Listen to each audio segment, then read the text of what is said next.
The kitchen was quiet that night, too quiet, the kind of silence that presses against your chest until even the hum of the refrigerator feels heavy. I had just finished carefully sliding the last travel-sized bottle of sunscreen into a clear zippered bag, one for each grandchild. My hands still smelled of tape from wrapping small gifts, little Loa, keychains engraved with "Grandma loves you." I leaned back in my chair, glasses slipping down to the bridge of my nose, when my phone buzzed. The screen's glow lit up the dim room. A message from Nathan, my son. For a fleeting second, my heart lifted. Maybe he was thanking me for planning the trip, or asking about the airport pickup. Maybe, just maybe, he remembered I was part of this family. But the words on the screen hit like ice water. "You won't be joining us. My wife prefers to keep it only her family. You've already done your part by paying." I froze. My eyes blurred. Surely I had misread. Surely it couldn't mean what it looked like it meant. But there it was. Clear, cold, final. I didn't reply. I couldn't. My thumb hovered over the keyboard, trembling, but what could I say? Begging felt beneath me. Anger felt pointless.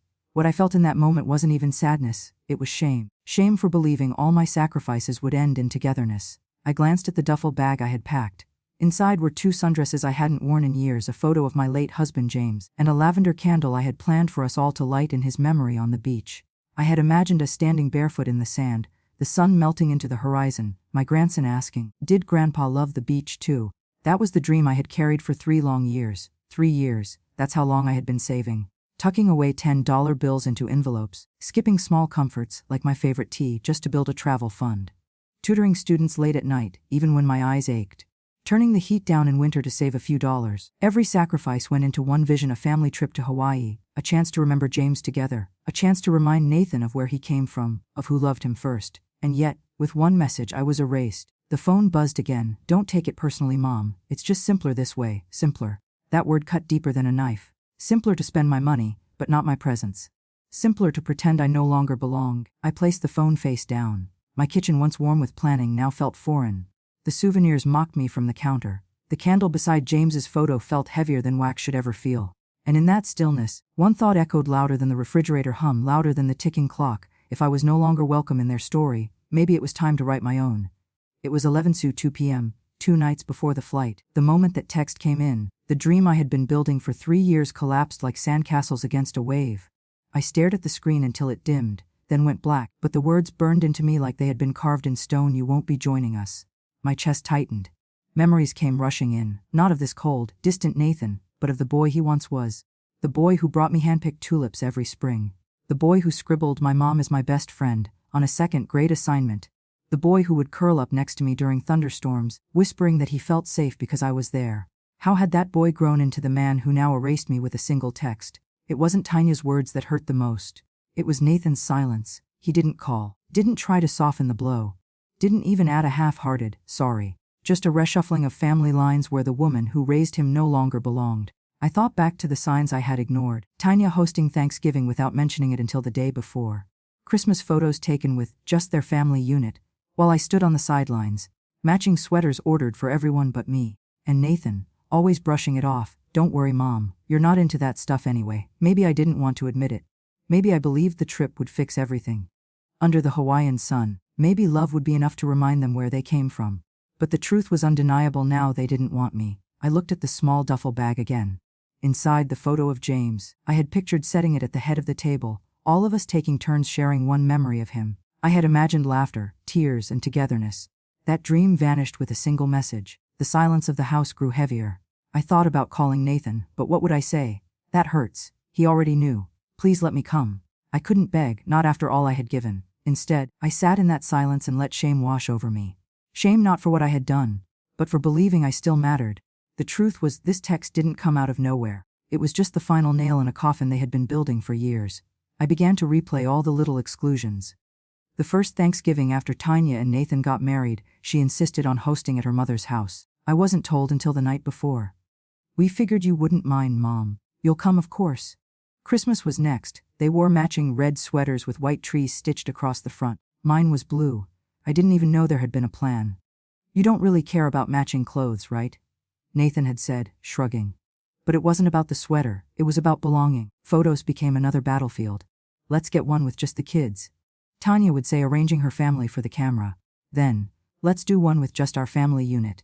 By the time the shutter clicked, there was no time left for me. My presence wasn't hostile, it was simply invisible. Birthdays became more of the same. Parties at Tanya's mother's house. I was invited, yes, but not needed. I remember overhearing Tanya introduce me once. Oh, that's Nathan's mom. Not Grandma Marilyn. Not part of the family. Just a side note. Harm doesn't always arrive as yelling. Sometimes it comes as silence. As a mission.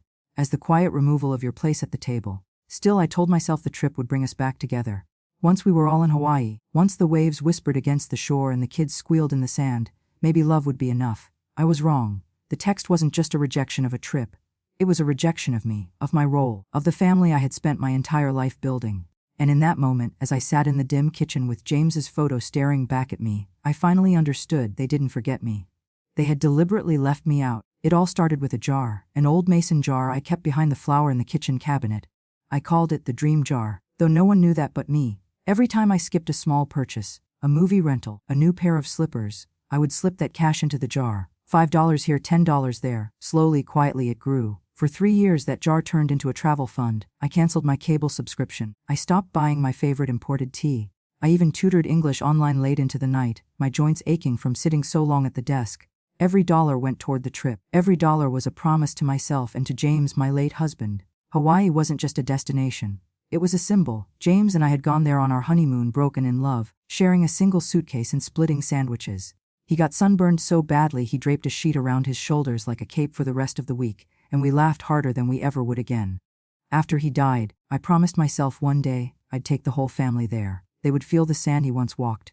They would see the ocean he loved. So I planned. I researched villas that could fit all 9 of us. I called travel agents to make sure Tanya's mother would have accessible walkways for her bad knee. I even ordered custom T-shirts that said "Family is Forever 2023. And then the text came. I stared at the file on my laptop, the one labeled Hawaii Travel Fund, the 21,763.84, my money, my years of sacrifice, my trust, all of it linked to one account, mine. I hovered over the button that said freeze account. One click, and everything would stop. The villa, the flights, the excursions. But I didn't click, not yet. Instead, I opened a blank document and started typing another list, not a list of flights or meal plans, a list of names. Women I knew from church who hadn't left the state in decades. Friends like Carol, whose son hadn't spoken to her since she got sick. Louise, who buried her husband last fall. Beverly, who confessed no one had ever taken a photo of her on a beach.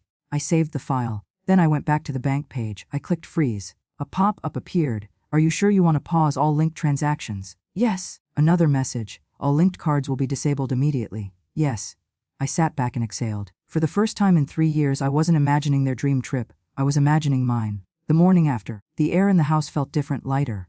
I made peppermint tea and sat in James's old chair by the window. My phone buzzed Nathan, then Tanya, but I let it ring. Silence was my answer. For decades, I had played the role, the good mother, the generous grandmother, the smiling supporter who gave and never asked for anything back. But masks grow heavy when you're not invited to the stage anymore. So I planned. I circled their departure date on my calendar and read, flight at 10:05 am. If they arrived 2 hours early, that meant the freeze would hit right as they queued at the gate. No warnings, no alerts, just silence, like the silence they gave me. Still, I gave Nathan one last chance. I texted, let me know if you'd like help with the kids' bags or snacks before the trip. I have extra motion sickness bands for Olivia. Message read, no reply. That was when I knew this wasn't about forgetfulness. It was about entitlement. They didn't forget me. They erased me. I opened the banking app, scrolled to the travel fund and toggled freeze mode. The icon turned blue. Freeze activated. There would be no dramatic confrontations, no explosive phone calls, just reality.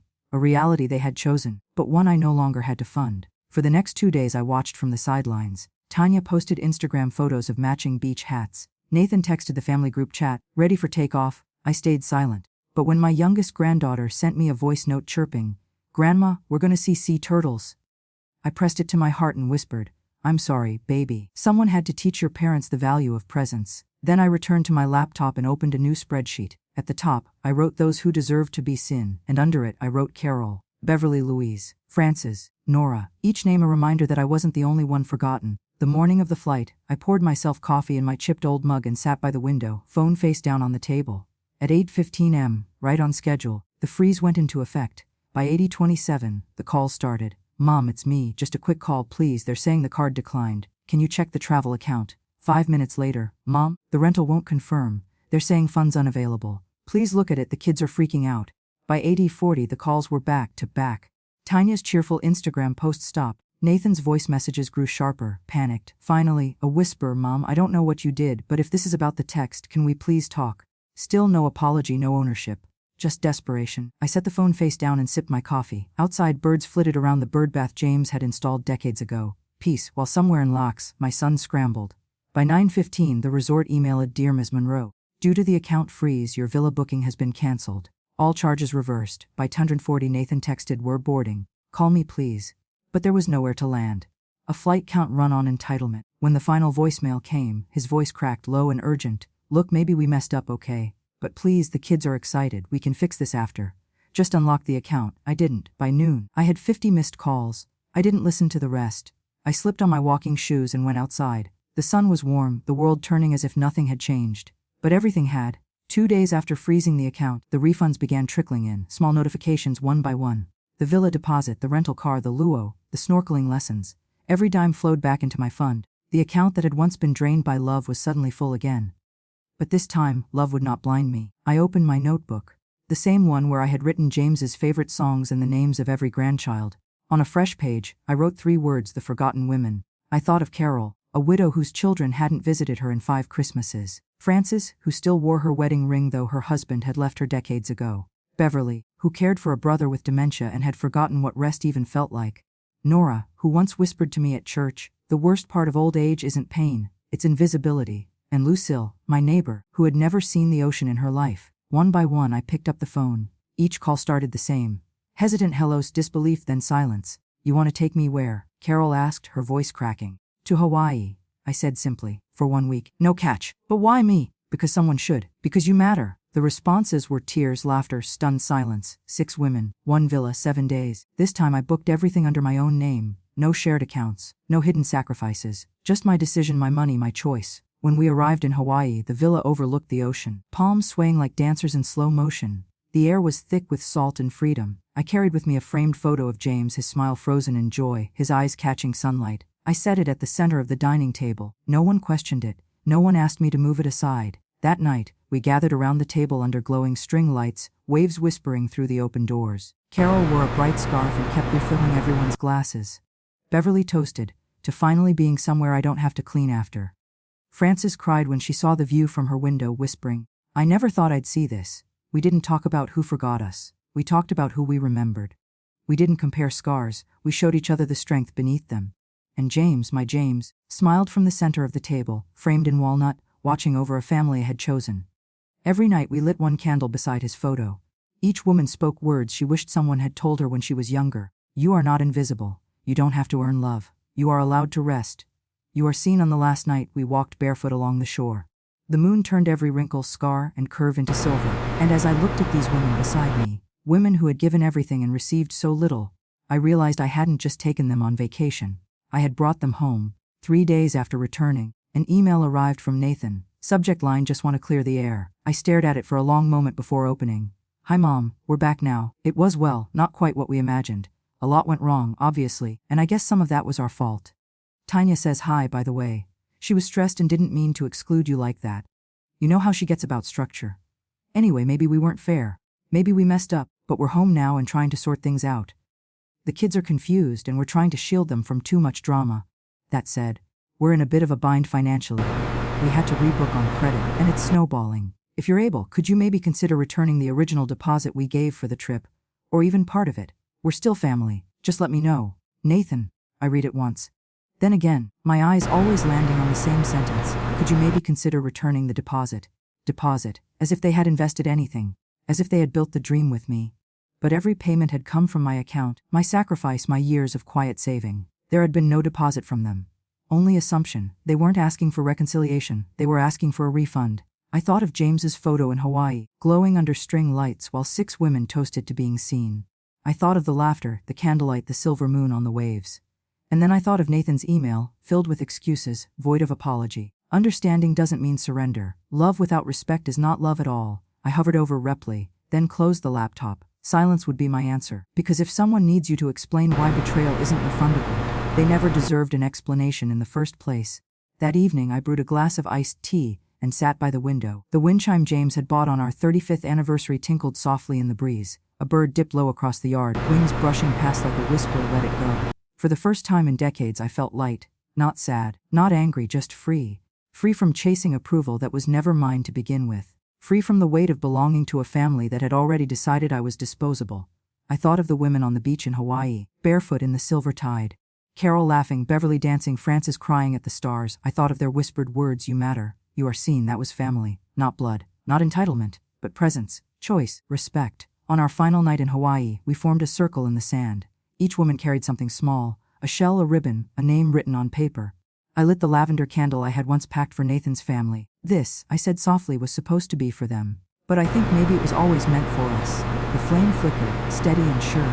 Beverly reached for my hand. "I didn't think I'd ever feel this again," she whispered. "Peace, gratitude, like I mattered." I squeezed her hand and smiled. Someone who knows what it's like to give everything and still be left outside the door. For decades, I had carried the weight of being overlooked, but as the waves curled around our ankles and the candlelight danced against the water, I understood I wasn't left behind. I had simply found the ones walking my way, and maybe that's what legacy is. Not who shares your blood, but who shares your truth. So if you've ever poured your heart into a family that forgot you, if you've ever been erased and had to write yourself back in, know this: you belong. This is Grandma True Stories, where silence becomes strength and memory becomes power. When a grandma speaks, the world finally listens.